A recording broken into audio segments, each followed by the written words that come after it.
hearts, it counts them all. A team of hearts with plans to share. For every soul we're standing there.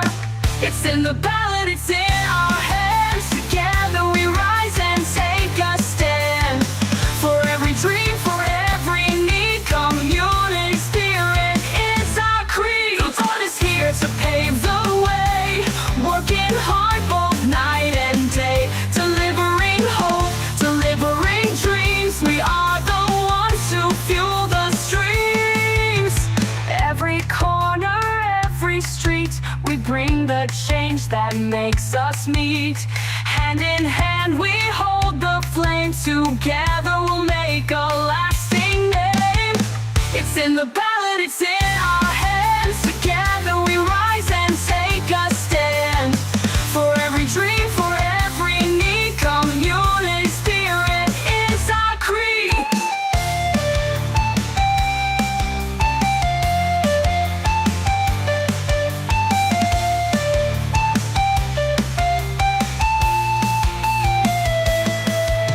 The vote is here to pave the way, working hard both night and day, delivering hope, delivering dreams. We are the ones to fuel the streams.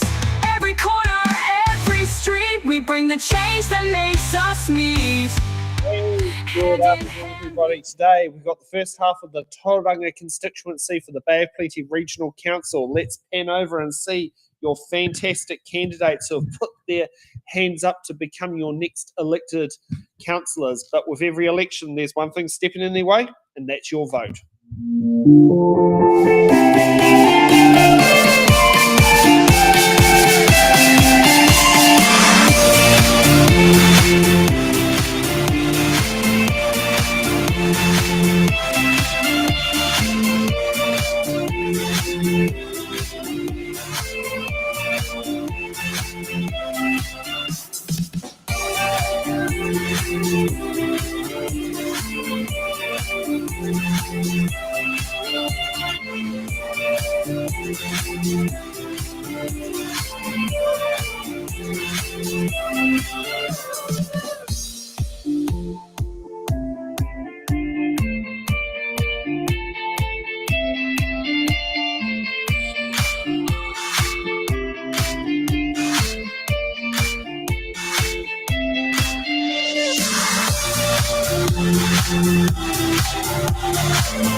Great place, and we need to keep it that way. To find out more about me, please visit my blog, which is timmaltby.nz. Our rates are too high. We need to get rid of the nice to haves, the bureaucracy, and the busy work. It has to be affordable. We should not be selling the port shares. The port is a strategic asset for the whole region. We need to fix those buses. We need better management. We need better contracts. We need to be more pragmatic about the environment. It has to be affordable. Amalgamation will not save money. It will not solve any problems. It will take away our community voice. We need less bureaucracy, less compliance, less busy work, lower costs, and lower rates. So may the best candidates win. So please vote for Maltby Tim. Okay, next up, Ron. Good afternoon. My name's Ron Scott, and I'm a first-term councillor. 3 years ago, I said that the three things that I'm really keen on achieving were about making sure that rates stayed affordable, making sure that we can do something about public transport, and thirdly, and probably the biggest driver for me, was about the air quality at the Mount. I'd been on the District Health Board, I'd been the Deputy Chair actually, and we were getting reports about how poor the health outcomes were from that particular area. So that was a real driver for me. So going forward, we still need to keep rates affordable. We had the lowest rate rises in the country, so that's a bit of a tick. Are our buses running perfectly? I think there's a little bit of work there to do still. And in terms of the air quality, what we measure has been achieved, but there's clearly some dust and odours that we still need to work on. So that's a job in action as well. So I've got things to do, things to finish. There are some huge changes coming in local government, and that experience matters. Okay, next up, Stuart. Good afternoon, everybody. My name's Stuart Crosby. Just a little bit about myself. From a non-council perspective, I've been in electrical contracting and home building. But from a governance perspective from local government, I started off in a small community council at Papamaya Beach, was elected to the then Tauranga District Council for a number of years, became a deputy mayor. I was mayor from 2004 to 2016. When I retired, and I thought, well, I'll go back to contracting, but the regional council sort of took my fancy, and so I've been privileged to be on the regional council as well. I've also been on a number of CCOs, council-controlled organisations, which tend to be the commercial or financial arm, independent financial arm of councils. I'm currently on Quayside Holdings. Why is that important?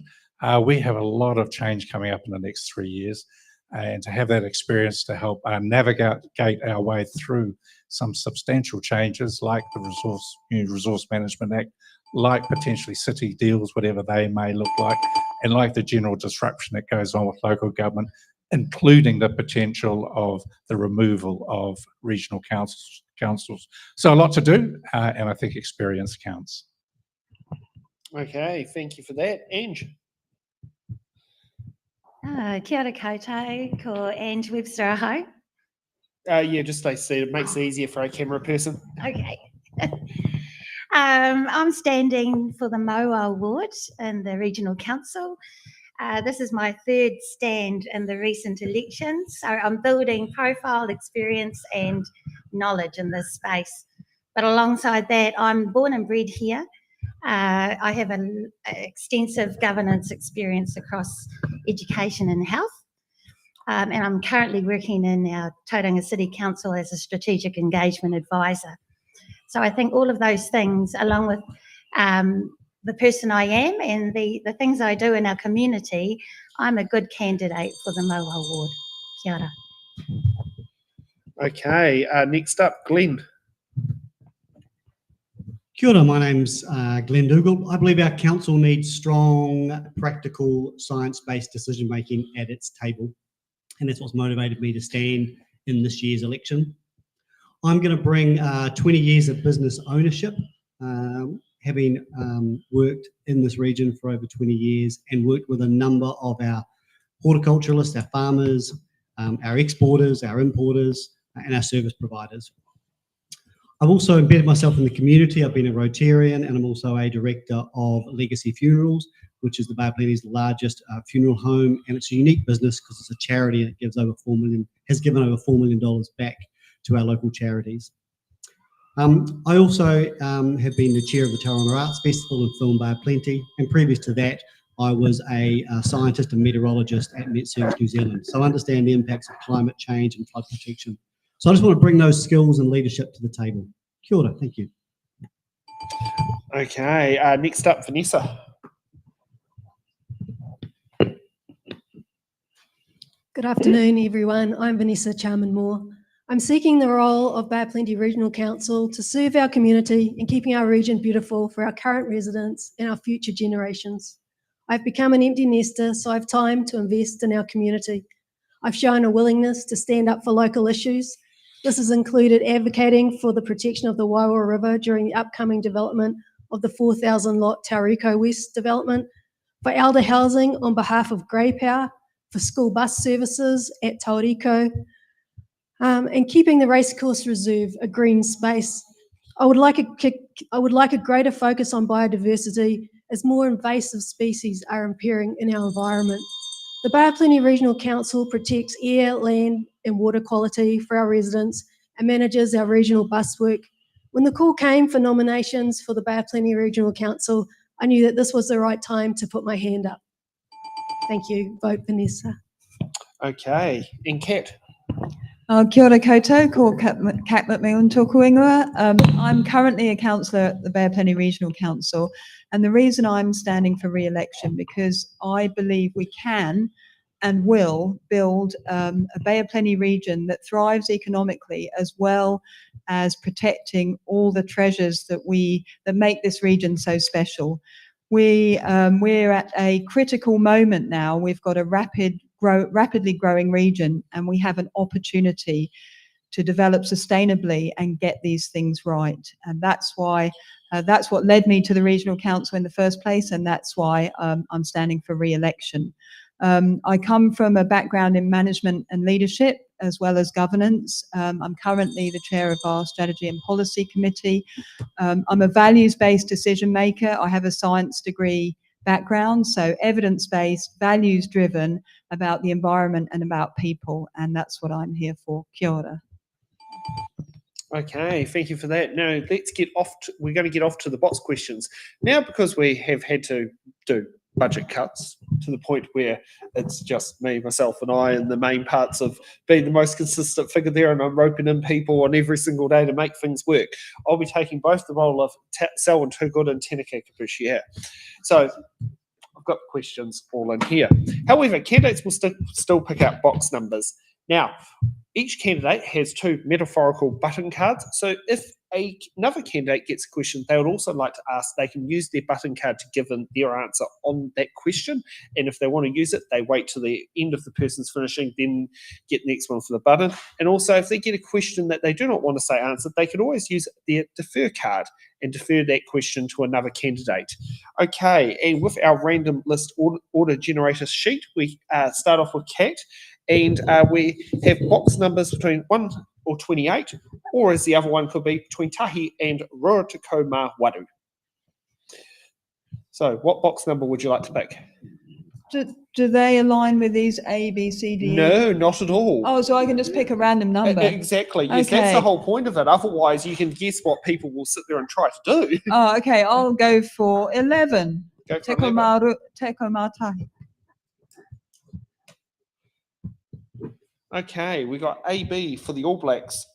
And I do believe they're not in our good books today, apparently, I've been told. Is it fair to say the Bay of Plenty Regional Council has deviated away from providing core services to the community?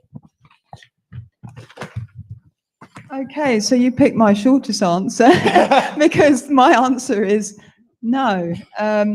We have not deviated away from providing core services for the community. We provide vital flood protection and resilience, public transport services, climate action, biodiversity. We have community funding for environmental organisations, the regional development that enhances our regional economy. There's a whole load of core services that we do, and cannot think of something that we do that is not a core service, to be honest. So, you know, I sit on a governance table looking over the organisation, and we hold our chief executive accountable, and there is nothing that we do that is not an important service to this region. Okay, next up, Tim, what box number? 12. Okay, we got K for Cannondale. Rates have increased significantly in the last 3 years. What will you do to ensure affordability for ratepayers while still funding essential services? Well, I've been saying for a long time that we need to review and restructure councils. Councils all across the country are suffering from the similar problems: too much bureaucracy, too much compliance, too much busy work, the costs are too high, bad contracting. So I would like to review the council organisation and the council spending, see what council needs to do, get rid of all the nice to haves, and reorganise council around that.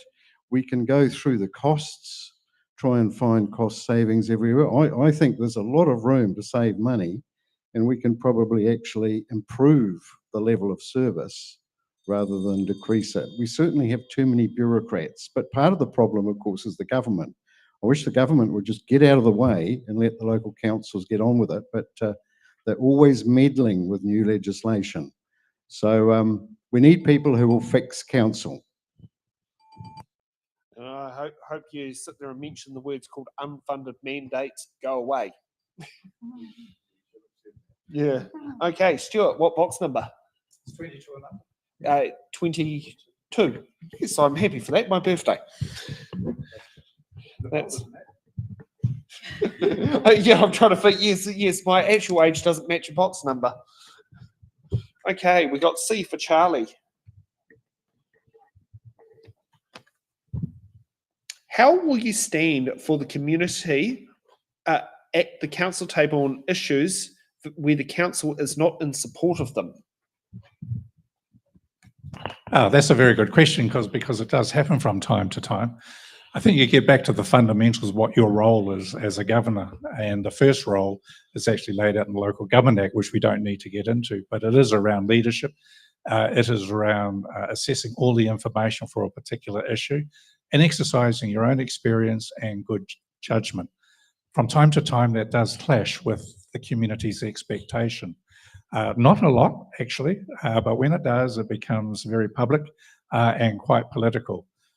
My personal view is you stick to a set of values that you have, and then you exercise that good judgment based on those values. Then you always must communicate to the community what that decision was and the rationale why. Communities tend to think very short term, and that's just a natural phenomenon, whereas in our local government world, we have to look well ahead, because the decisions we make can last generations. Okay. Ange, what box number? Oh, box 8, please. Box 8, no problem.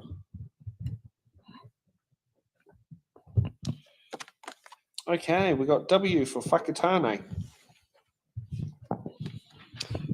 What experiences or skills do you bring to ensure sound financial governance and decision making? Thank you for that question. It will be my years of experience sitting at board tables and, you know, in that space, you learn how to read the financial statements and how to understand those.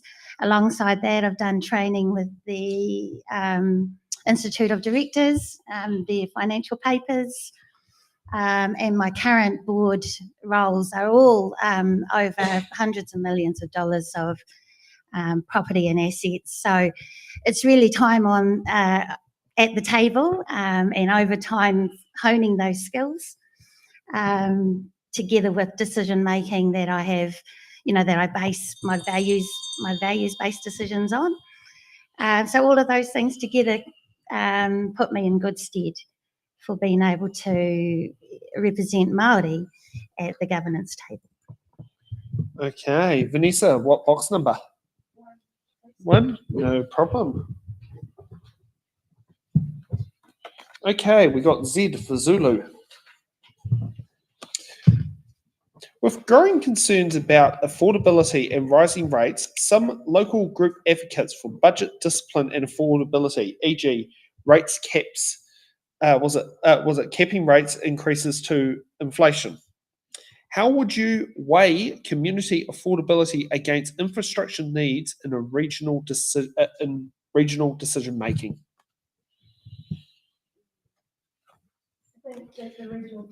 Microphone.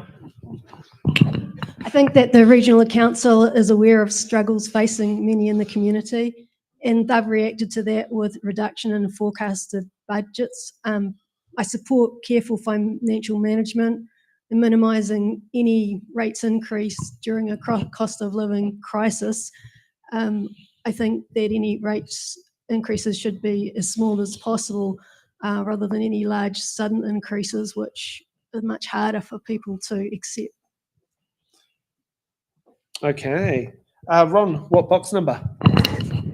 I'll go for my age, number 28. Okay, we got N for November. Oh.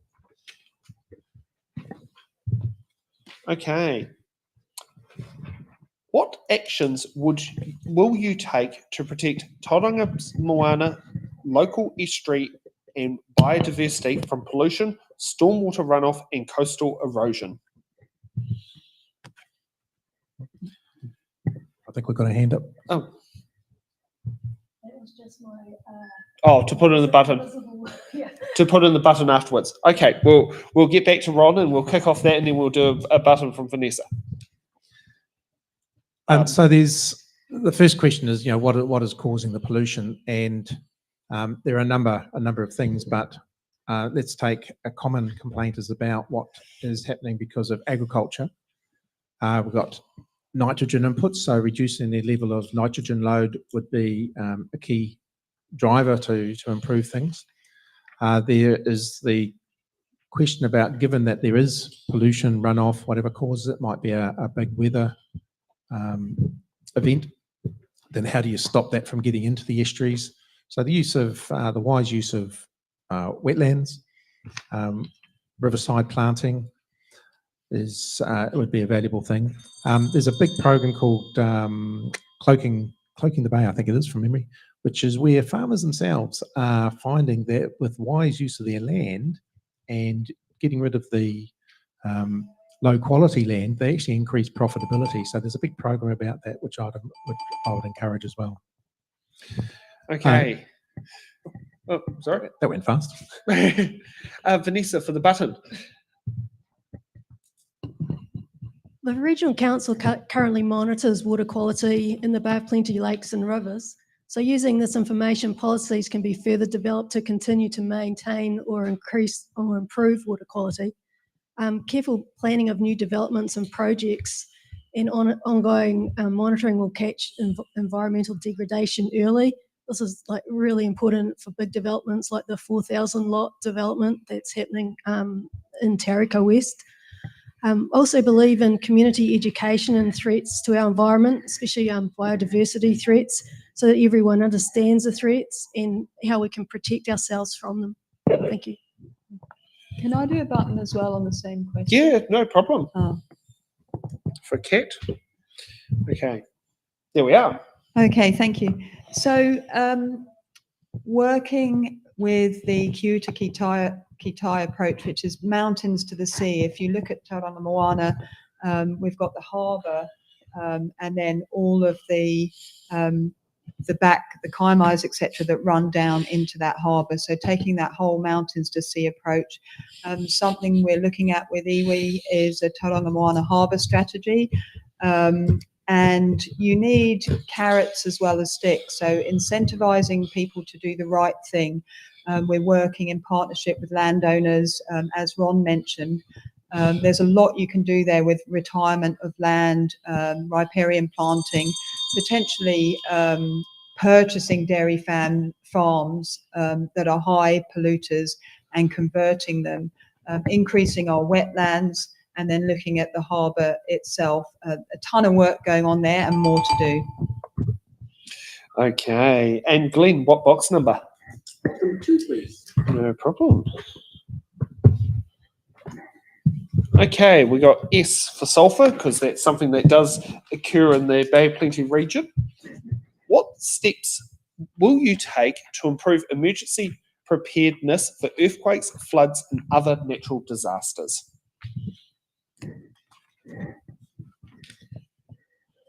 Great question. I was hoping to get this one with my meteorological background. I was trained in disaster management and weather forecasting and crisis management. So look, we need to continue investing in our emergency management for the Bay of Plenty systems and training. Our region is prone to earthquakes, floods, storms, and this readiness must remain a priority for our region. Okay, that's short, sharp, sweet. Okay, we've got so we've done 7 questions so far, and off for another round. Ron, what box number? 27. 27, no problem. Okay, we got L for Lima. Trust in local government has taken a hit in Tauranga in recent years. How will you ensure transparency in decision making and rebuild confidence between council and the community? In a way, it's a bit of an unfair question because I suspect that the reason why confidence has fallen is not so much because of what the regional council's done, but perhaps what's been happening at city council level. However, talking about what the regional council can do, we've been working hard to make sure that our meetings are as open as possible. So that includes not only the formal meetings, but also the workshops that we run. So obviously there will be from time to time things that are commercially sensitive, or time sensitive, that can't be open at the time, but that should be the exception rather than the rule. I think the other way of increasing confidence is to make sure the process about how decisions are made, whether it's a consenting decision or any engagement that the public has with the council, is clear. It's apparent that there's a process that has been followed and there hasn't been any special favours given to any particular group. Okay, Ange, what box number? Oh, box number 3. Box number 3, we can do that. Okay, we have J for Juliet. What is your position on the National Policy Statement for Freshwater Management and its implementation locally? Thank you. So I'm aware that the policy statements, there's a pause or a halt on regional councils administering those. But ultimately the purpose of the statement, I'm totally in support because it gives us guidance for how to take care of our fresh water, and it gives us indications for what are the measures that tell us whether our water is in good quality and good health. So for all of those reasons, I think they're really important tools for the regional council to utilise. Hopefully we'll have some clarity around what that should look like moving forward real soon. Okay. Yeah, button from Glenn. Yeah, that 2020 National Policy Statement sort of sets out the objective under the Resource Management Act for managing our fresh water. That National Policy Statement was recently amended in October 2024, and it includes some changes about the removal of specified vegetable growing areas. And I certainly don't agree with that, and I don't think our horticulture growers here also do not agree with that and are strongly lobbying against that. So I think we need to fight hard to reverse that decision. We need to make sure that we protect our growing areas, both in fruit and vegetables. The Bay of Plenty, we're the kiwi fruit growing capital of the world. That industry is worth $5 billion worth of revenue for us, and much of this revenue comes back directly to our growers.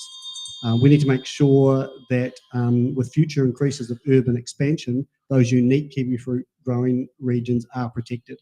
We're already seeing in areas like South Auckland, where productive areas like potatoes and broccoli are being lost to new housing developments.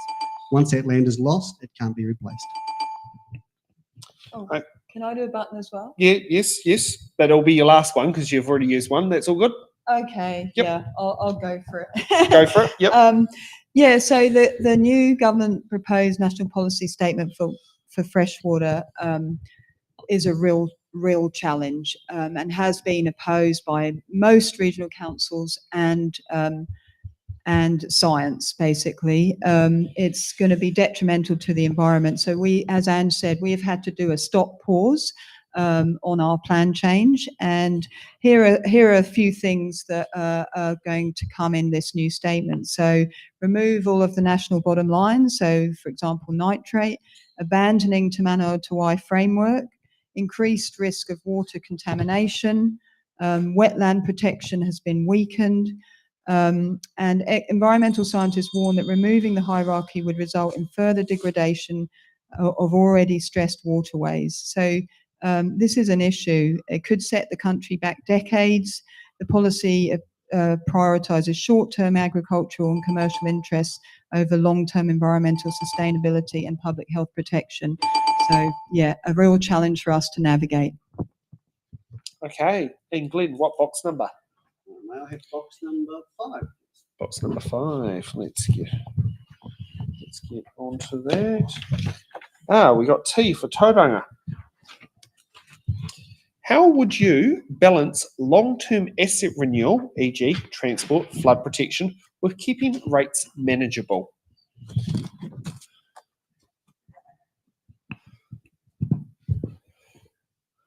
So we need to prioritise those essential renewals. That's the things like flood protection, climate change mitigation.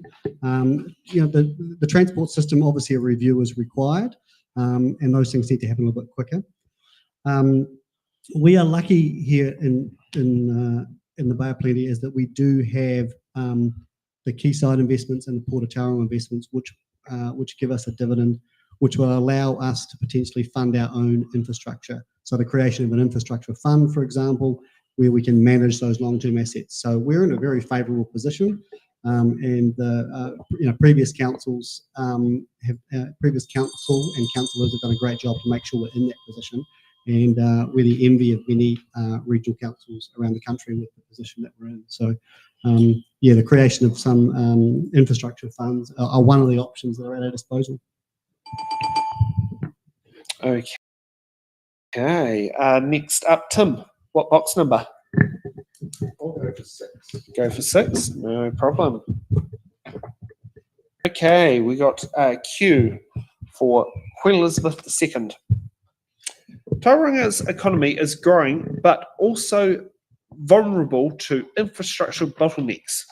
What's your strategy to support business growth, the port, and tourism while ensuring sustainability? Tauranga has been one of the fastest growing areas in New Zealand. And I think the planning and the infrastructure hasn't kept up. We see that with the roads. It's a terrible job getting into Tauranga and so on at rush hour traffic now. I think part of the problem is we seem to be on the short end of the list for government funding for a lot of the traffic infrastructure, for example. We've got 3 of New Zealand's toll roads, for example, and one just around Tauranga. So I think we've got to work better with government. We do have the regional deals going on at the moment in secret. The current councillors don't know what's going on. I think we need to look carefully. Well, this is more a Tauranga City problem. They need to get more money from the developers to pay for things rather than the ratepayers. So, yeah, I think it's a very difficult problem. Okay, Vanessa, what box number? Number 7. Okay, we got B for Bravo. How will you stand up for your community interests if it differs from your own position?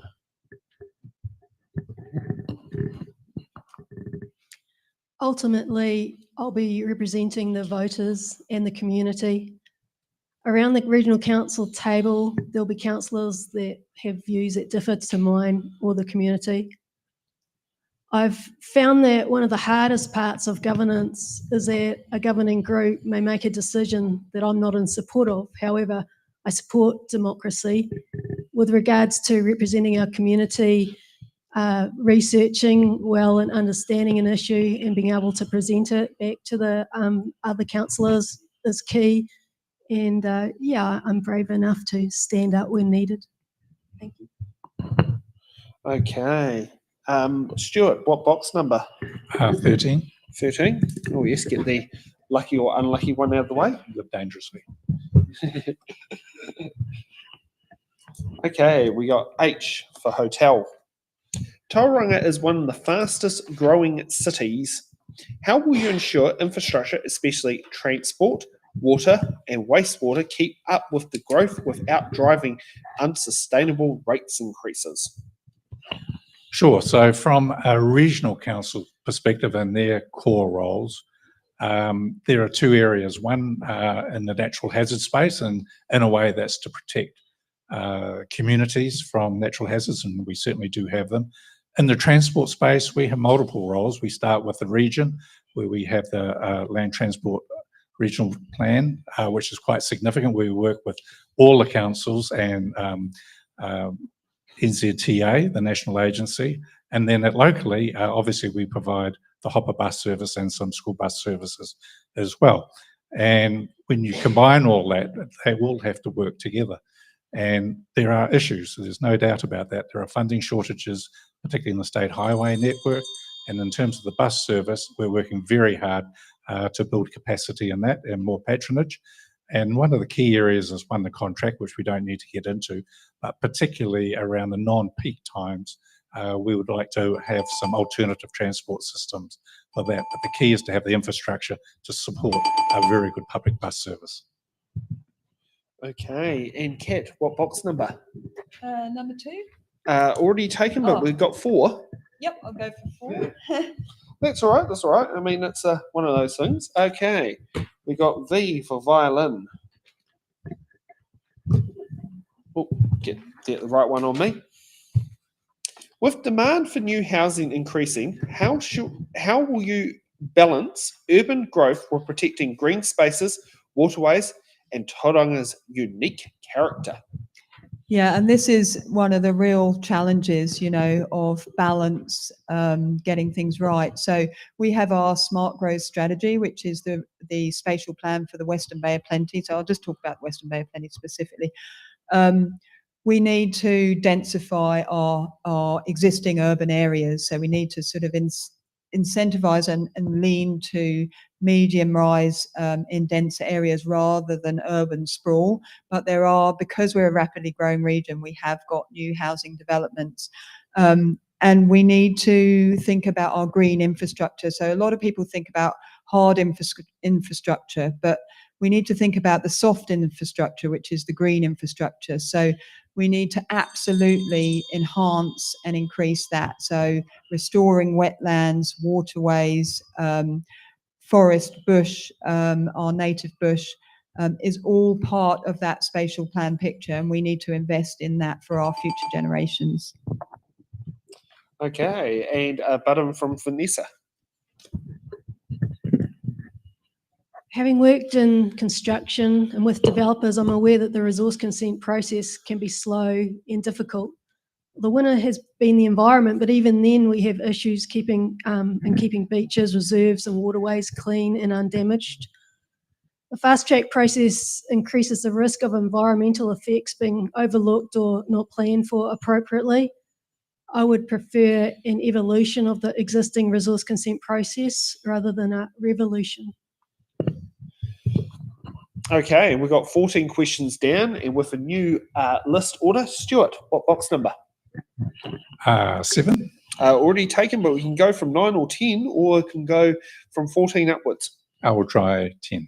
10. Okay, we got A for Alpha. Do you support political party endorsements of local government candidates? Look, it's a free country and people can endorse who they like.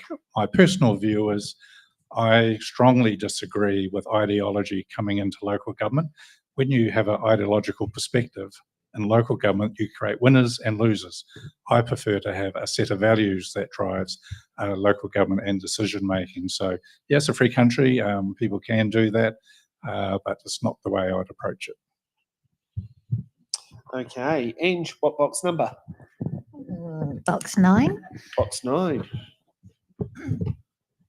Okay, and we got D for Delta. Get the right one on there. How will you strengthen partnership with local iwi to ensure genuine co-governance and uphold te tiriti or waitangi obligations? The most important thing is to develop really strong, enduring relationships with local people, including local iwi and mana whenua. Like anyone, a strong relationship, blossoms into better and bigger things. And so on the scale of our region, it's that important to build strong relationships with everyone, including iwi and hapu. Genuine relationships mean that you're there for the good and the bad. So it's about ensuring you're not there just to take from the people that you're trying to relate with, that you're actually, building an enduring relationship where they partner in co-governance and make decisions alongside you. So it's really about building trust. That's my key message for any relationship, in particular iwi. Okay, and we have a button from Stuart. Yeah, thank you. So the Bay of Plenty actually has probably one of the most complex Māori relationships in New Zealand. We have 37 odd iwi, 265 odd hapu, a number of post-settlement treaty entities, and an enormous amount of land trusts.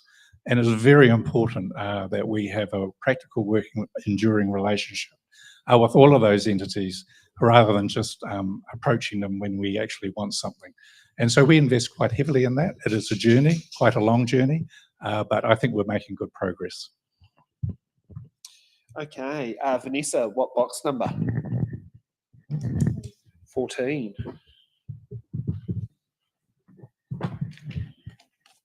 Okay, we got Y for yellow, since our American bans the phonetic alphabet for this letter. What are your views on the government's agenda in regards to the RMA reforms? Are you confident that this council will be able to meet these?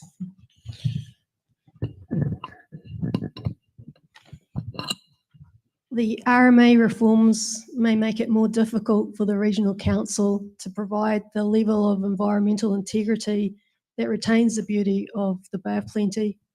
The Tauranga environment is struggling with the effects of huge population growth already. How the regional council works with Tauranga City to keep Tauranga beautiful is important for the future. So I'm confident that our regional council will be doing the very best that they can to adapt to any new RMA requirements. Okay, and we have a button from Tim. The RMA has been around for quite a long time. Now, the first time I met Ron was probably about 15 years ago. He was an ACT candidate, was involved with the ACT party, and he wanted to brainstorm ideas for their conference. And we came up with reforming the RMA as our main project. And that was 15 years ago, Ron. Can you remember that? You probably can't. Far away from But as you know, I've worked on farms and orchards, and the RMA mostly affects rural people much more than town people. It's a huge cost burden on rural life. I was talking to someone, it costs $30,000 to get resource consent to renew your water bore. Huge cost. $200,000 to change your farm from dry stock to dairy. And that's all dead money. It doesn't add any value. So we do need to get those reforms. We need to get them right. We need to reduce that bureaucracy. Okay, Glenn, what box number? Box number 25. Oh yes, the good old age when the insurance car excess drops. Yes, it's true. Yes, yeah, I know. I remember it being like $800 for a full driver's license until I turned 25, and then it dropped to $300. Yeah. Okay, we got P for Papa. What is your position on water reform, and how will you ensure Tauranga's residents have reliable, affordable, and safe drinking water?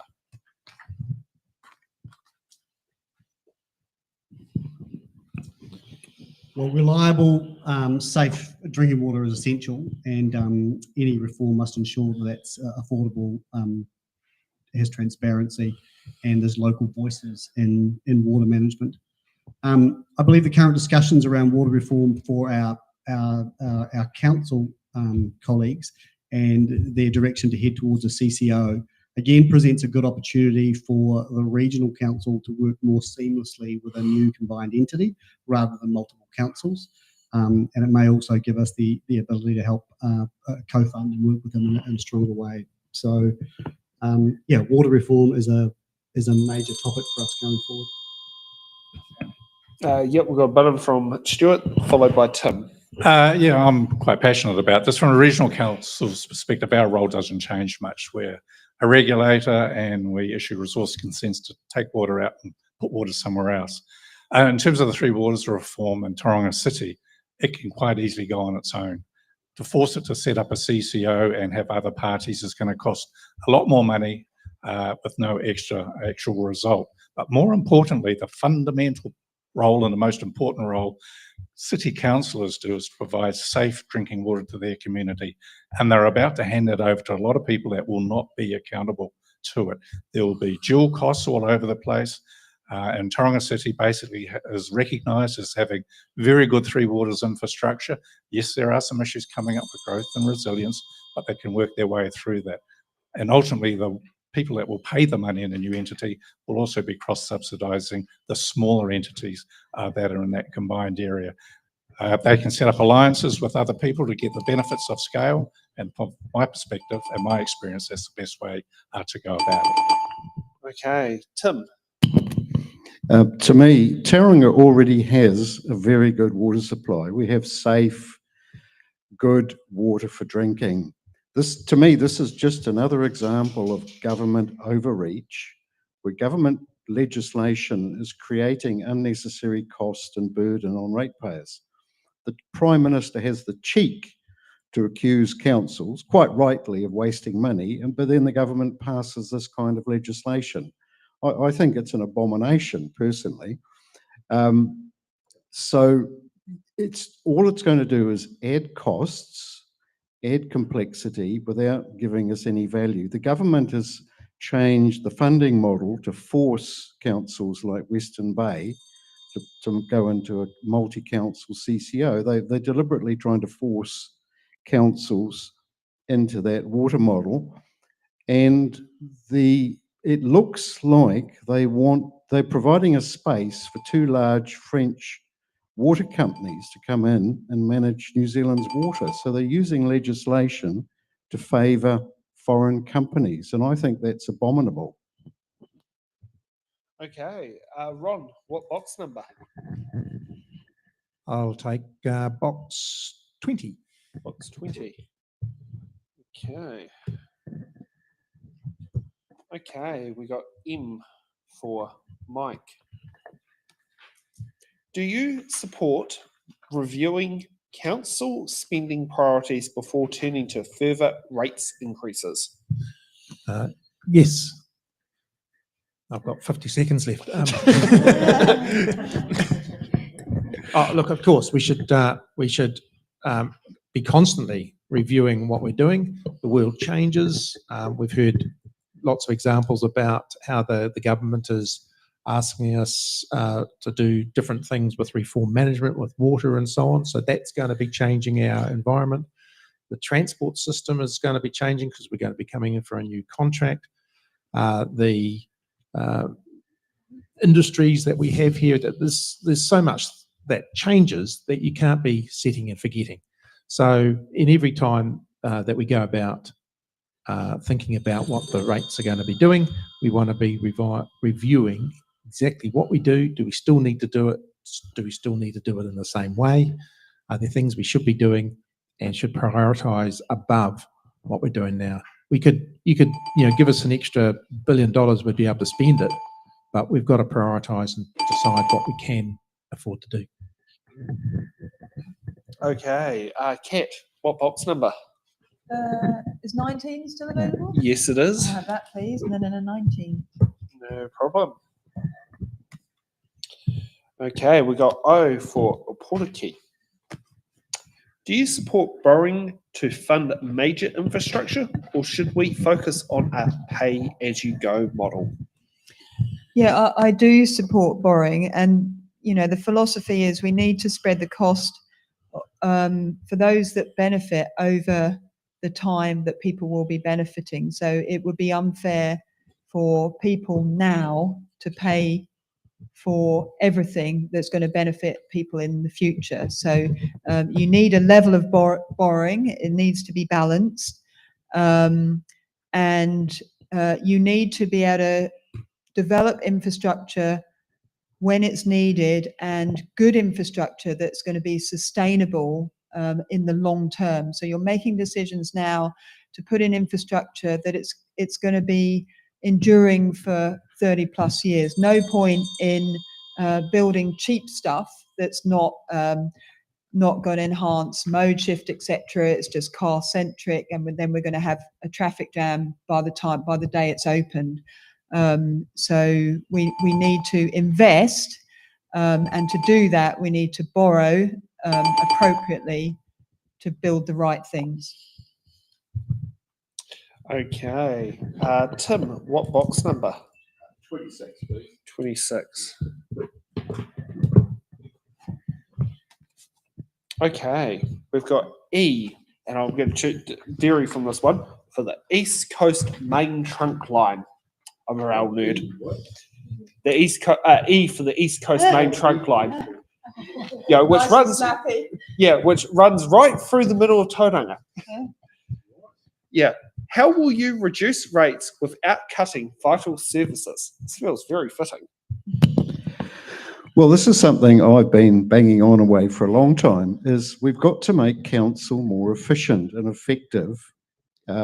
Council, they're not like a normal business. If they spend too much, they just put our rates up, whereas a normal business has to live within a budget, unless you're a very exceptional business, that is. So I think we need to review and restructure the council organisation, work out what we want it to do, no nice to haves, build a new organisation around that. We've got to get the right people in place, the right management. We need to control contracting costs. We need to have a very good look at everything we do. Everything, I mean, there's lots of things that we would all like to have, but we wind up paying for them. So we have to be very pragmatic and choose what we can afford, because if we can't afford to live in Tauranga, then this wonderful, marvellous place won't be very much use to us. Okay. So we've gone down to 21 questions, and we've got another round. And Glenn, you get to pick the next box number. 15. Number 15. Oh, yes. The old driver's license age. Oh, yes, yes. How many people got their driver's license at age 15? I did hold off till I was 25 when I got my 2 hour, and I was 30. I was 30 by the time I actually finally set the test and got my two full. So yes, I can. Yeah, always a lot of fun. Okay, so we got I for India. How can the council contribute to civil defence and emergency management in our area? Well, it's one of our critical roles. So, the Regional Council has a strong emergency management plan, and any kind of crisis hubs or flood warning systems that need to be in place. Again, as I've discussed through my meteorological background, really value that preparedness, and we can never be too prepared for these emergencies. There was a lot of lessons that have been learnt from Cyclone Gabriel, and a lot of reform that's come through in the latest act implemented, and we need to work hard to implement those changes and make sure for the next event that affects our region that we do our best to make sure we're prepared as possible. Okay, Tim, what box number? Oh, that's a good number. I would say 24. Oh yes, the good old age where parental income is not considered on student allowances. That's my next birthday, 24. Oh, okay. Yeah. Age 24. Age 20. I'll be age 20. I wonder how many times over. Okay, we got G for golf. How will you ensure greater transparency in decision making and rebuild public trust in council processes? Well, personally, first thing I'd like to ask for is that all votes are recorded for all council decisions. I think we need to minimise public excluded sessions. We need to be better on legoimas. There's too many restrictions on legoima requests where information doesn't come back. But the main way you build trust is by being trustworthy. And, you know, as an outsider, councillors don't talk to us. I mean, having said that, for the regional councillors, they're much more removed from the citizens, I think. But we need to get you guys, or if I'm a councillor, I want to be doing forums and sessions out in the community. I want to know what the community wants. If the community feels that you're listening to them and taking what they want into account, you'll start to develop trust. So the prime way to get trust is to deal respectfully with your community. Treat your community with respect, and they'll respect you. Okay, Kat, what box number? Oh, just give me a number, I don't mind. The driver's license age is 16? Perfect, yep. Okay. Okay, we've got F for Foxtrot. Traffic congestion is a major issue in Tauranga. What is your plans for improving public transport, roading and alternative transport options such as cycling and ferries? Yeah, so Tauranga is the most car-centric city in Aotearoa. So we've got a real issue here, and we do need massive mode shift. It's really challenging. We can't fund that alone.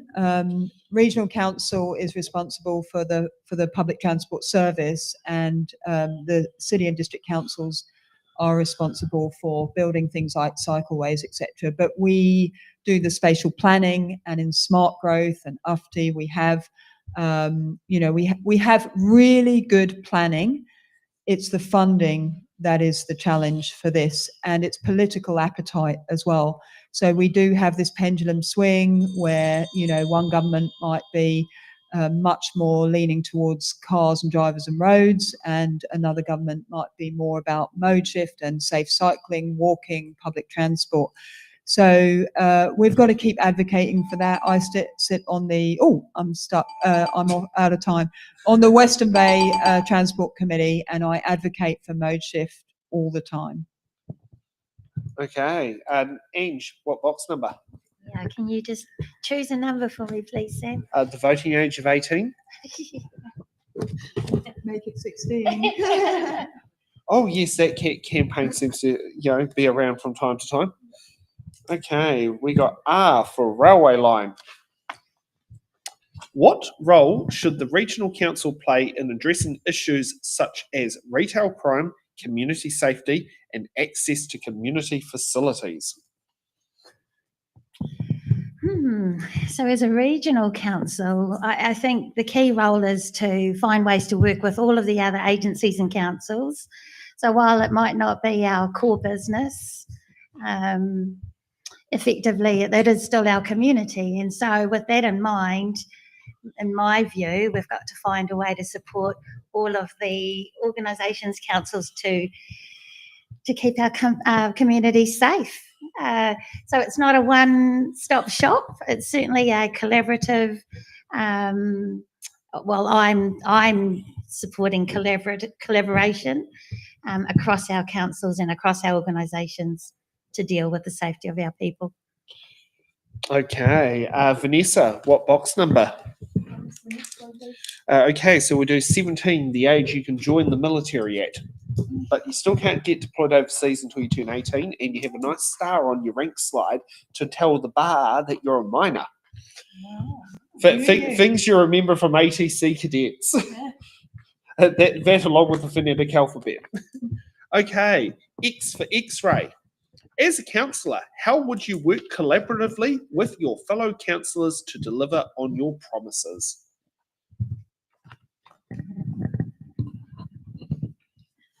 I believe in collaborative decision making rather than the command and control management style of the past. I've come out of engineering as my profession, so I've seen a lot of command and control management and don't think it's best suited to the future. The ability to listen to others and evaluate different options is a key part of working collaboratively. I hope to work with a team that respects others at the table and listens to all viewpoints. And I wouldn't make promises that I can't deliver on.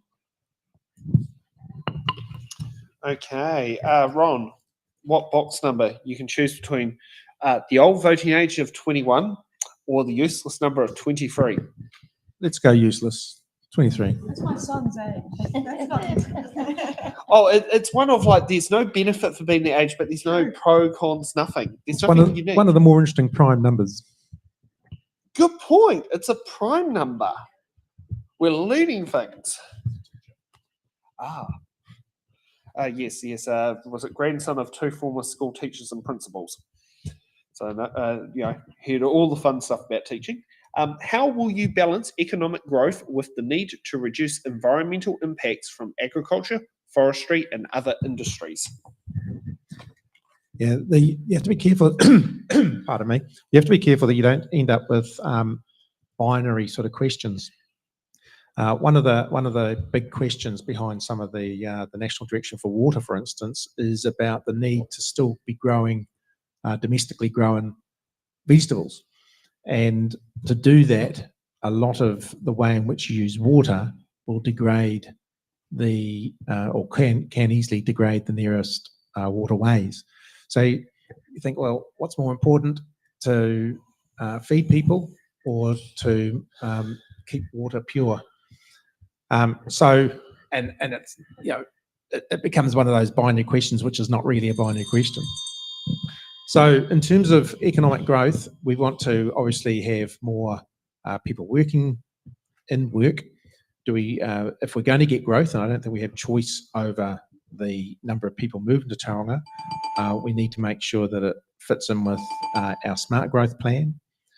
And we need to always be keeping an eye on technology to make sure that we use innovative solutions as things happen. Okay, Stuart, what box number? So the old voting age of 21.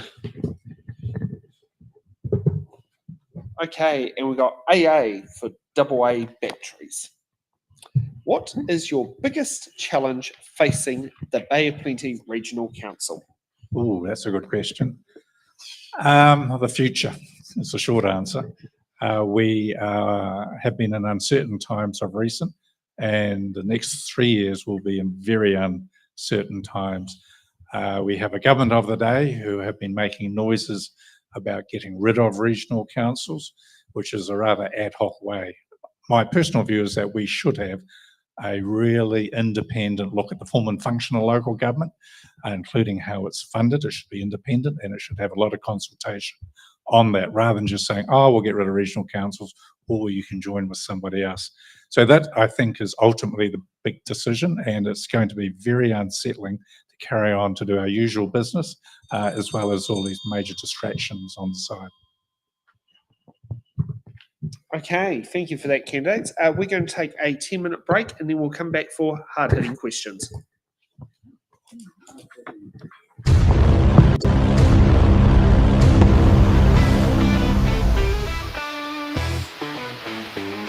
We're taking a pause, just a short little breather to stretch out your legs. You don't need a leader. The live stream will be back, so don't go too far. But for now, you can wander wherever you are.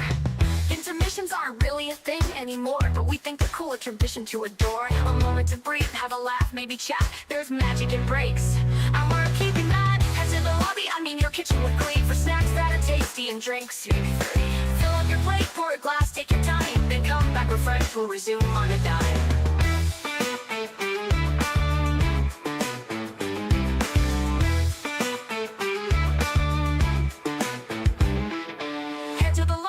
Your kitchen with glee, for snacks that are tasty and drinks. Maybe 3. Fill up your plate, pour a glass, take your time, then come back refreshed. We'll resume on a dime.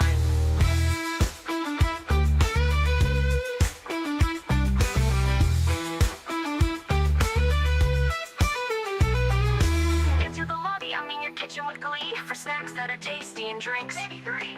Fill up your plate, pour a glass, take your time, then come back refreshed. We'll resume on a dime. Your kitchen with glee, for snacks that are tasty and drinks. Maybe 3. Fill up your plate, pour a glass, take your time. back refreshed, we'll resume on a dime.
Just a short little breather to stretch out your legs. You don't need a leader. The live stream will be back, so don't go too far. But for now you can wander wherever you are. Intermissions aren't really a thing anymore, but we think they're cool, a tradition to adore. A moment to breathe, have a laugh, maybe chat. There's magic in breaks, and we're keeping that. Head to the lobby, I mean your kitchen with glee, for snacks that are tasty and drinks. Fill up your plate, pour a glass, take your time, then come back refreshed, we'll resume on a dime.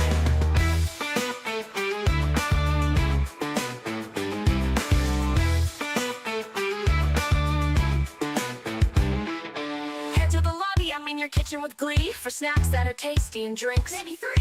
Fill up your plate, pour a glass, take your time, then come back refreshed, we'll resume on a dime.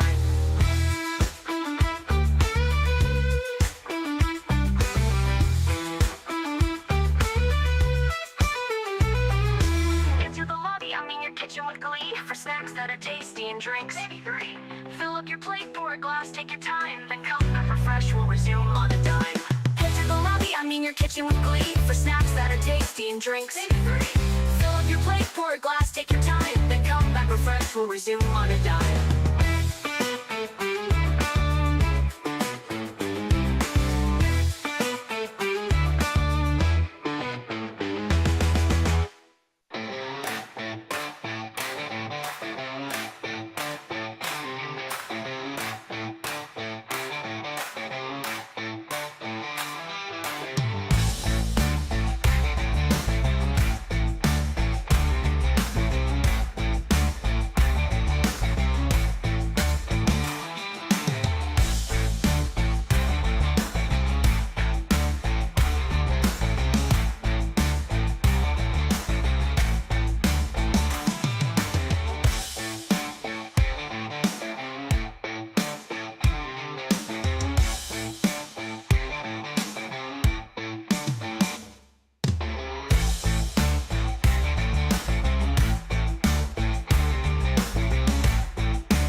oh shit, don't panic, but it's almost time to get back to the show.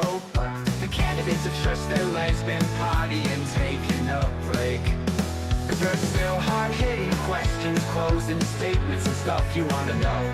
So grab those snacks for their answers and prep for decisions you need to make. Oh, oh, oh, oh, oh, oh, oh. The candidates have stretched their leg. The candidates have stretched their legs, been partying, taking a break. Oh, oh, oh, oh, oh, oh, oh. There's still hard-hitting questions, closing statements and stuff you wanna know. So grab the snack you wanna know. So grab those snacks to the answers and prep for decisions you need to make. Oh, oh, oh, oh, oh, oh, oh.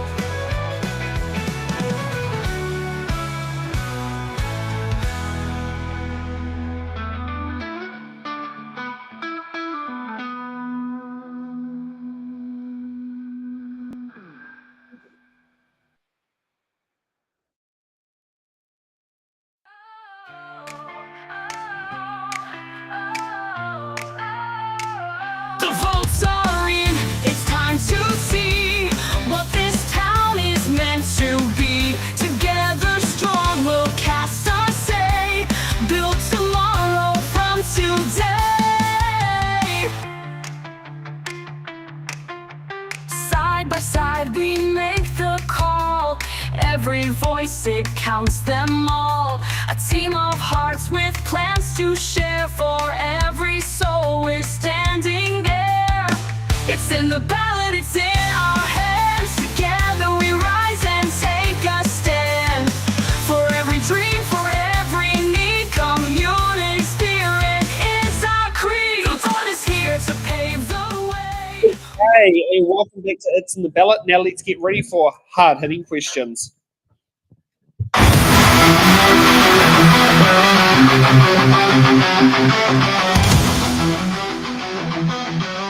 Hard-hitting questions, we're not candidates are running.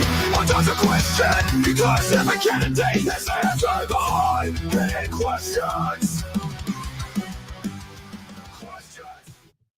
Okay, so hard-hitting questions are the questions we give here to all candidates. They can't use their button cards. They can't use their fur cards because everyone's going to end up answering the hard-hitting questions. Okay, so hard-hitting question number one. What is your view on the new emergency management bill before the government? I have a feeling that was already answered once, but let's get all the candidates to answer it. Stuart. Yeah, thank you. I support the bill. I was the mayor when we had our flood, May 18th, 2005, so I've got a bit of experience. I was the first mayor in Tauranga to declare a local emergency, so I'm pretty focused on that. I think the bill is good. It's structured to make sure that on a particular event, you have the particular resource in the right place, right time, and right capacity, right through from community, iwi, the councils, right through to the government, national emergency management organisations. So I support it. I just hope that they don't take too long to implement it. Okay, Ange. Oh, kia ora. I also support the emergency management bill. I see it as providing an opportunity to reshape how we approach emergency management. We could take the opportunity to embed Māori perspectives and leadership at all levels, and ultimately just ensure that our communities are not only protected but they're active in protecting themselves and others. So I'm committed to advocating for the full implementation of the bill's provisions, ensuring Māori voices are heard, respected and integrated into aspects of emergency management. Together we can build a future where our communities are prepared, resilient and empowered. Okay, and next up, Glenn. Yeah, look, the Bay of Plenty is a high-risk region. We've got, earthquakes like White Island. We've got flooding around the potentials in Whakatangi and the Rangatahi Plains.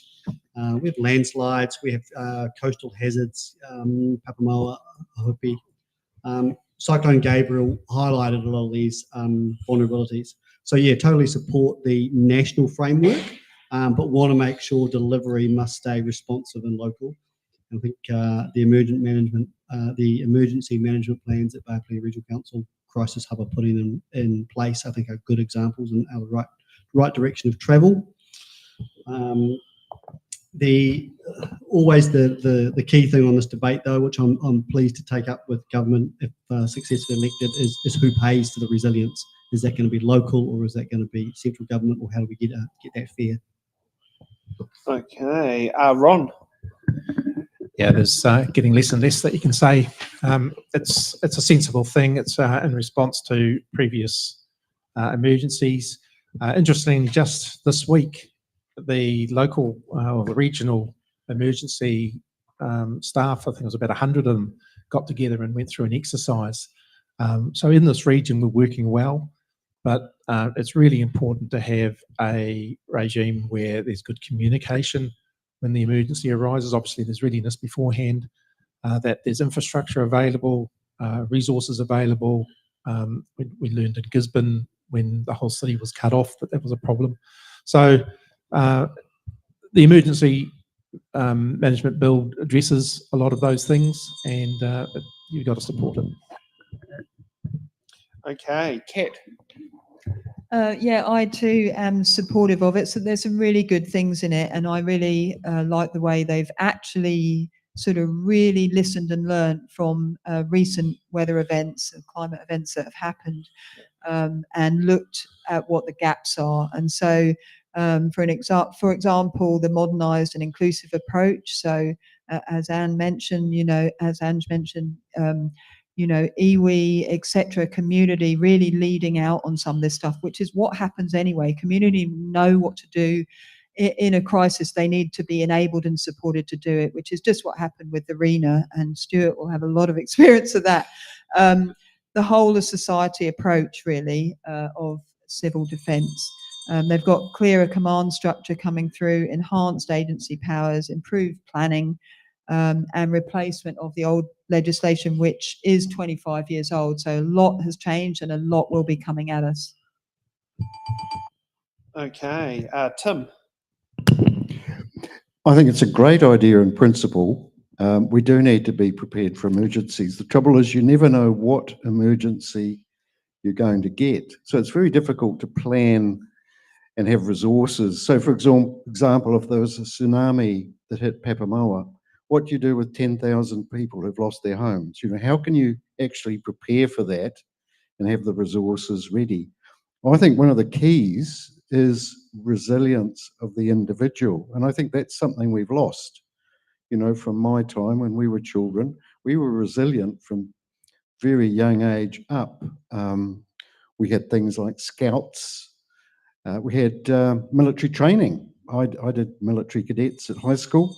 Or make you a resilient individual. And I think the individuals are the key to emergency management. We need to help each other in a community. We need to help ourselves. We need to be prepared individually with our own emergency kit, water supply, food supply, etc., etc. Okay, and Vanessa. The new bill is designed to clarify national, regional and local roles to avoid and reduce confusion during an emergency. Critical infrastructure providers will have clearer obligations in planning for emergencies, which should help the resilience of essential services such as power and telecommunications. The reforms require enable greater Māori involvement at all levels, as well as increasing community involvement, especially those groups most likely to be affected by an emergency. It seems like the Regional Council will still have the important role as the administering authority. This new bill should improve the ability to respond to an emergency. Okay, let's get on to hard-hitting question number 2. Are you comfortable with the way the Regional Council manages its debt position? And I'll just spit out a new random order. Glenn, you get to go first. Yeah, look, from what I can see, the Bay Plenty Regional Council's borrowings in the order of around about 270 to about 300 million. So, relative to rates income, the net debt, appears modest, and some could even say it's negative if you take into account the liquid assets being more than the liabilities in some measures. So look, I'm comfortable with prudent borrowing for things like flood protection and climate resilience. but the council has always got to maintain a strong balance sheet to afford that. Okay, Ange. Kia ora tātou. So debt, when managed wisely, is a tool that allows us to invest in essential infrastructure for our growing communities. So I am comfortable with supporting responsible borrowing, but when it's transparent, sustainable and balanced, with the need to keep rates affordable. So all of those things. I will advocate for strong financial oversight, clear communication with our whānau and careful planning to ensure our debt position does not become a burden for the future. Together we can invest in our future without compromising financial stability. Okay, Tim. I think the council's got a good debt position at the moment. They've been quite responsible compared to Tauranga City Council, for example. I think debt, well, we get into debt to buy a house. Debt is a very useful tool to buy some assets that you can't afford to buy from income. And if it's used responsibly, it's a good thing. If it's used irresponsibly, it becomes a burden for future generations. At the moment, I don't see regional council behaving like that, and I hope that they stay not behaving like that. Certainly, if I'm a councillor, I will want responsible debt. Okay, Kat. Yeah, I'm really comfortable, and in fact, there's been a recent benchmarking done by the government. Well, we've had, all councils have had to do it, and we fall into various different categories like unitary authorities, regional councils, city or district. We stack up really, really well on all of those measures of debt management. And of course, it's not that surprising because we've got Quayside Holdings. So we're kind of fortunate for the good decision, because of the good decisions that have been made over the years with growing our intergenerational fund. So it's kind of easier for us to have financial flexibility and to be in that position. But yeah, the books are looking really good at the moment. We've done some really good work, and we're in a healthy position. But with all the things that are coming at us, it's going to be a real challenge nevertheless moving forward. Okay, Vanessa. The last available annual report indicates that the Regional Council is managing its debt position appropriately.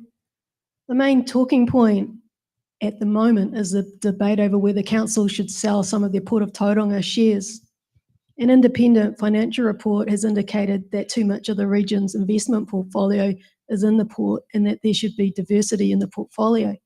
The sell deal means that the Regional Council's investment company will no longer hold a majority shareholding in this important strategic asset.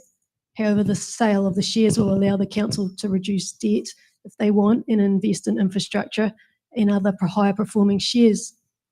The dividends from the port shares have significantly reduced Regional Council rates, with the port providing good dividends even during the economic downturn. On balance, keeping the majority shareholding in such a strategic asset makes sense.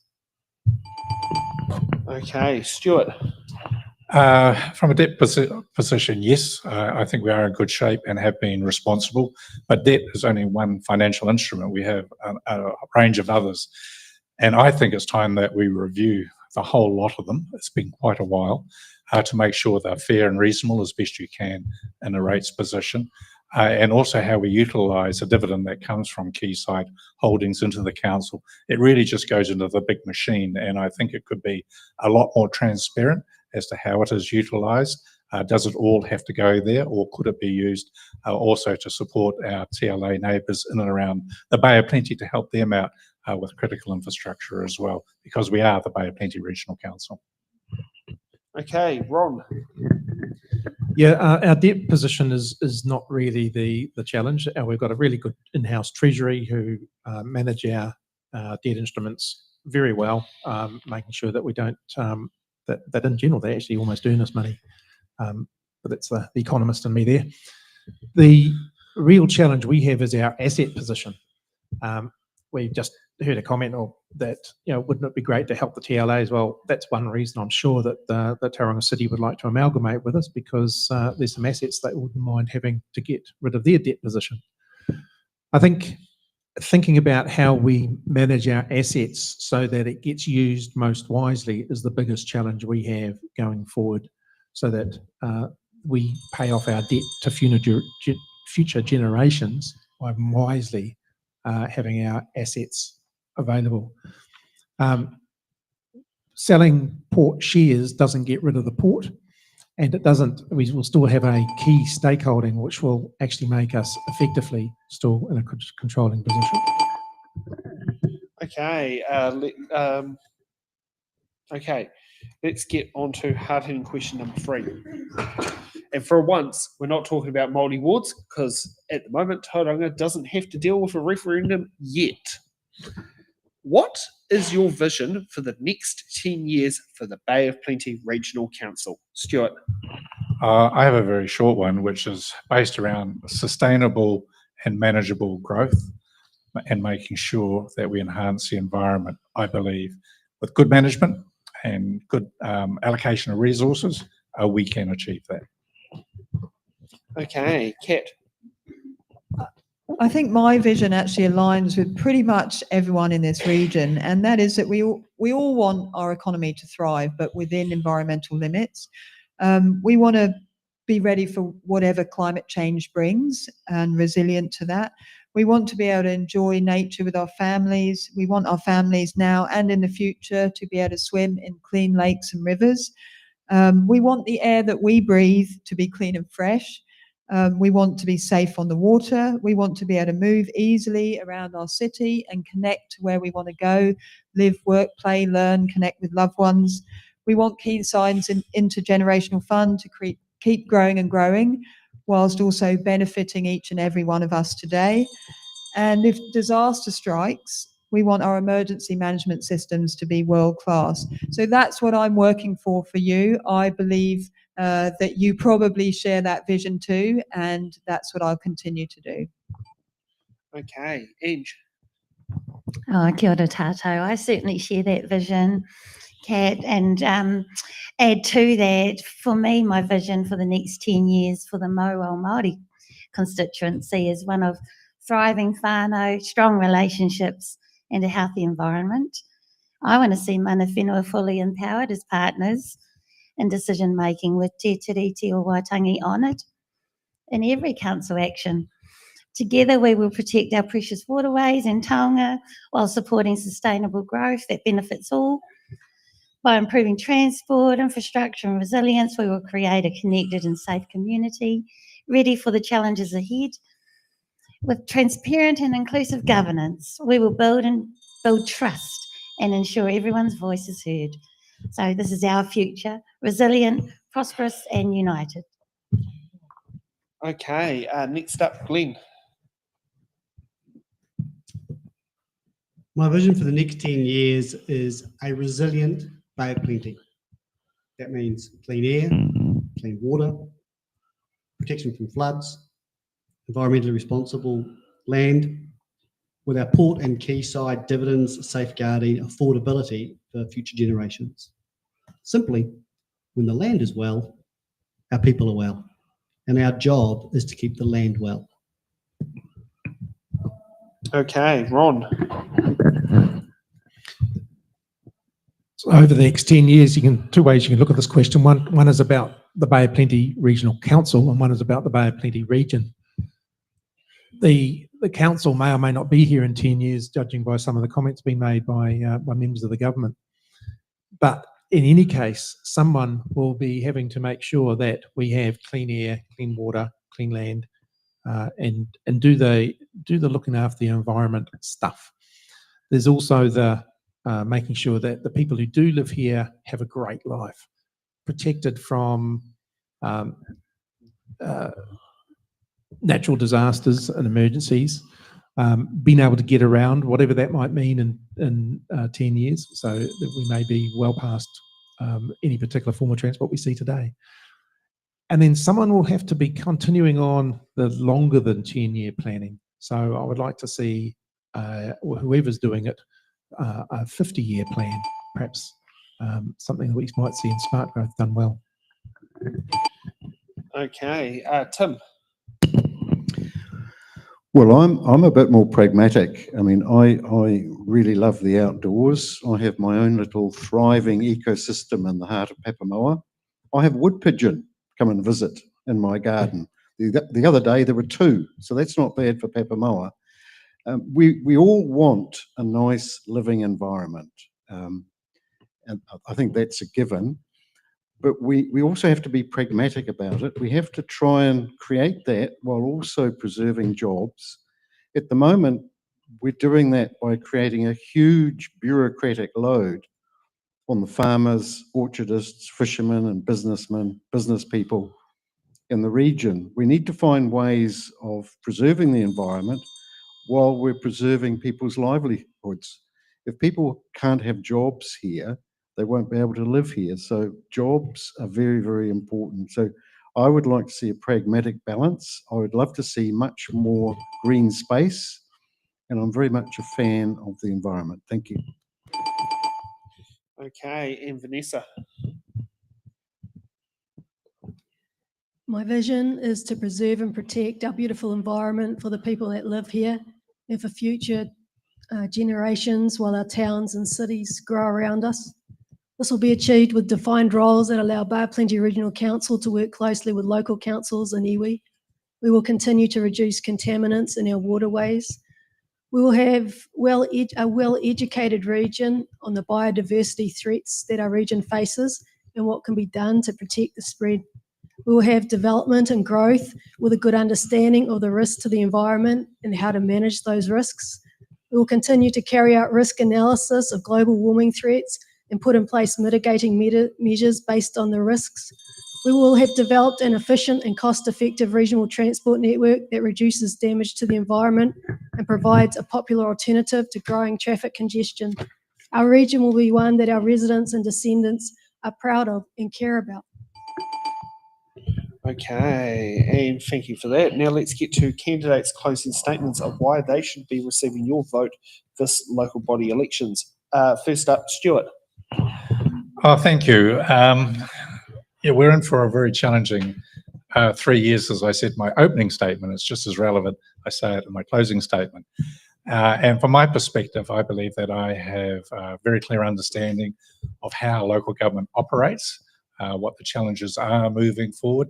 And I'd like to be part of quite a new team, actually, because we have a number of retirements, and some will be retired by the ballot box. I just don't know it yet. So it's going to be a big change anyway. And I think it's really important that there are people around the council table with experience, which I do have. And I also have a type of nature where I can collaborate and work with everybody. And I do really enjoy diversity of thought, which is a really good aspect of any form of governance. So really looking forward for the next 3 years and hope I get your vote. Thank you very much. Okay, next up, Glenn.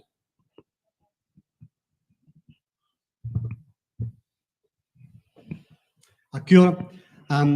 As I said in my opening statement, I'm standing because, I believe we have a great region and we want to keep protecting it. So I'm going to bring that business success that I've had, I'm going to bring community passion, and I'm going to bring some scientific background and knowledge to the table. Looking forward to those challenges. The challenges that we need to face are going to range from that RMA reform in the next 3 years and our financial stability. And a lot of that is going to rest on the potential sale of the Port of Tauranga shares. If those shares are sold, roughly there'll be around about $1 billion that will need to be invested. And I want to make sure I invest your money wisely. Thank you. Okay, Vanessa.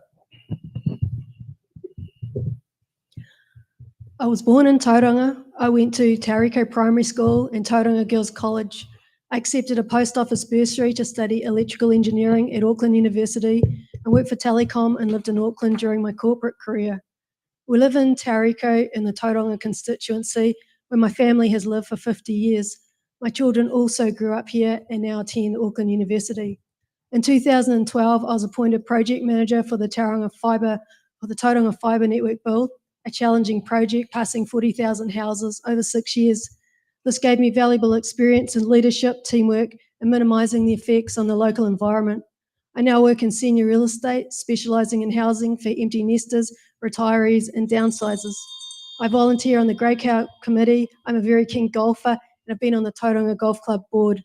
I have the community passion, career experience, education, and determination to represent you successfully as a Bay of Plenty Regional Councillor.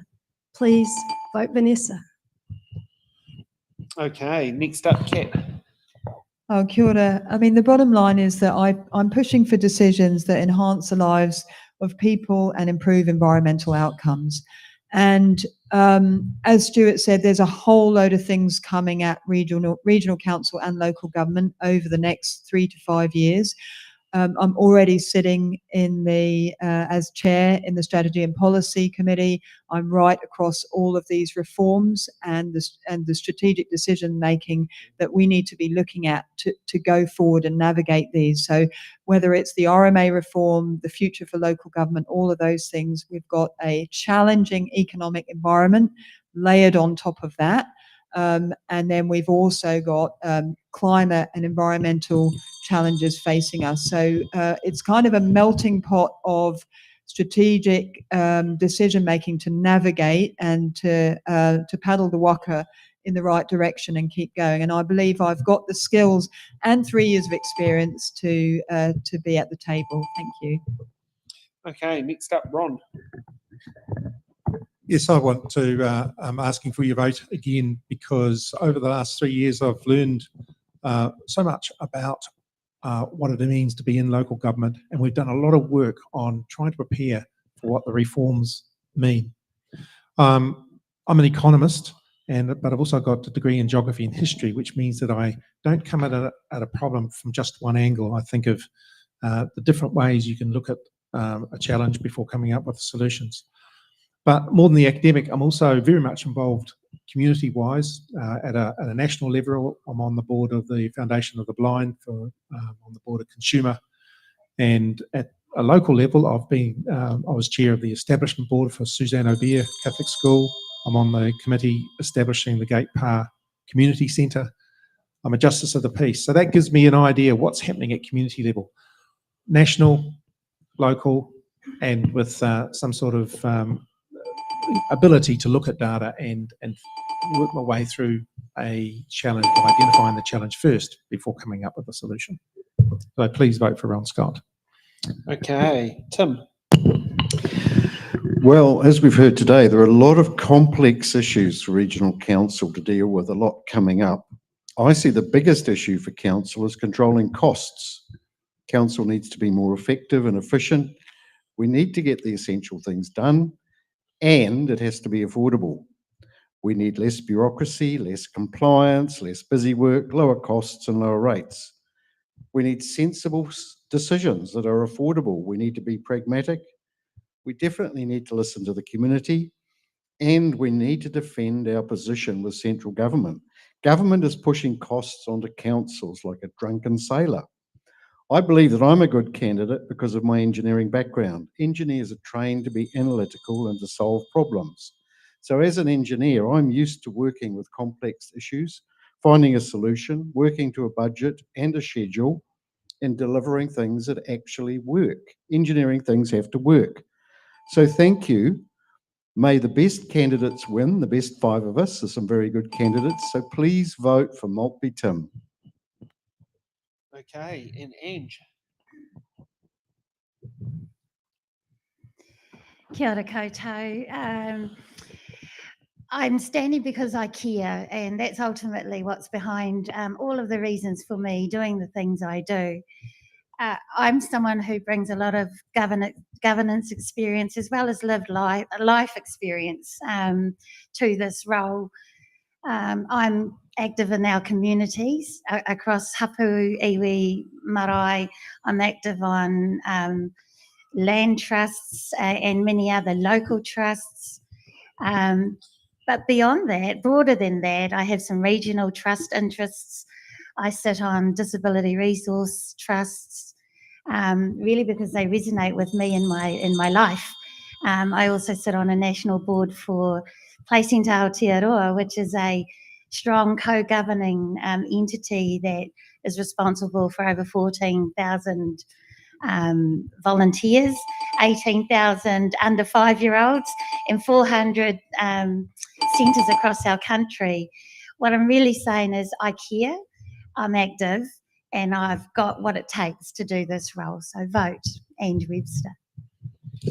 Okay, thank you for that. And just before we go, I'd like to sit there and put some little housekeeping that's out there. It's in the Ballot is an independent non-profit organisation focusing on bringing all candidates and voters an equal opportunity to get their message across and to be bringing these platforms all around New Zealand.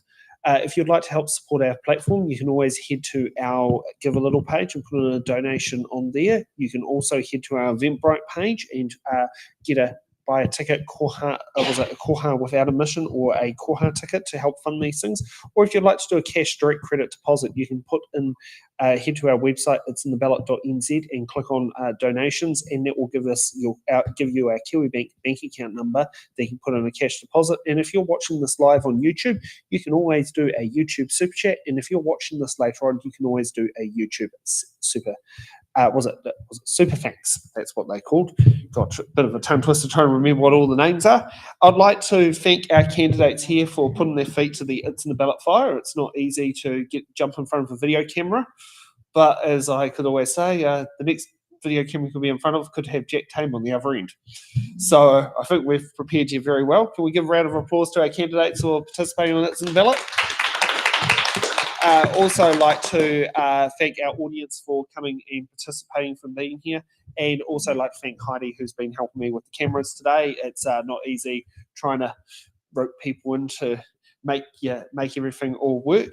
And also like to thank Laura, Stacey, Nick. Was it Laura, Stacey, Nick? There's also Helen, Carol. I'll probably end up finding more names after we finish the show of the different members of the team who have helped make these It's in the Ballot shows happen.